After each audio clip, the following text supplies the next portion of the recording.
નમસ્કાર મિત્રો, શ્રીભૂમિ ઓર્ગેનિક તરફથી હું ગૌતમ પટેલ, મારી સાથે વિનોદા પટેલ, અહીંના અમારા જાગૃત ફાર્મર અરવિંદભાઈ પટેલ, અમારા ઓર્ગેનિક ફાર્મિંગ કોચ મિસ્ટર અમન અરોરાજી.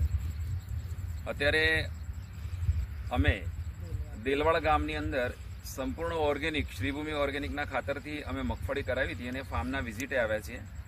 હવે કદાચ હું કેમેરો કહીશ, જરા ફેરવો પલકેશભાઈ, આ મગફળી જોઈ શકાય. મને પોતાનો ડાઉટ લાગે કે ખરેખર આ શ્રીભૂમિ ઓર્ગેનિકનું રિઝલ્ટ છે, કારણ કે મગફળી વગર ફૂગે આટલી કંટ્રોલ થવી. કારણ કે વરસાદ વધારે હમણાં થયો છે, ઘણી બધી મગફળીઓ લોકોને ફૂગ આવી ગઈ છે, પણ એટલી ગ્રીનરી અને એટલી મસ્ત મગફળી છે ભાઈ.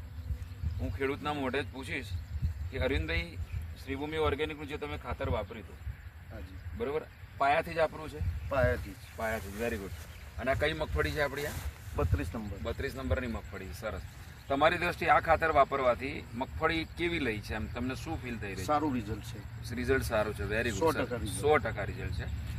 મિત્રો, અમારા ઓર્ગેનિક ફાર્મિંગ અમનભાઈ પણ અમારી સાથે છે.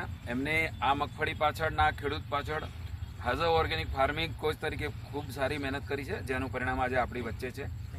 હું ગુજરાતના તમામ ખેડૂતોને એક રિક્વેસ્ટ કરવા માંગુ છું કે ભાઈ, આ કેમિકલ ખેતી છોડો અને ઓર્ગેનિક ખેતી કરો, જેથી જમીન, પાણી, પર્યાવરણ, મનુષ્ય અને પશુપાલનને આપણે બચાવી શકીએ.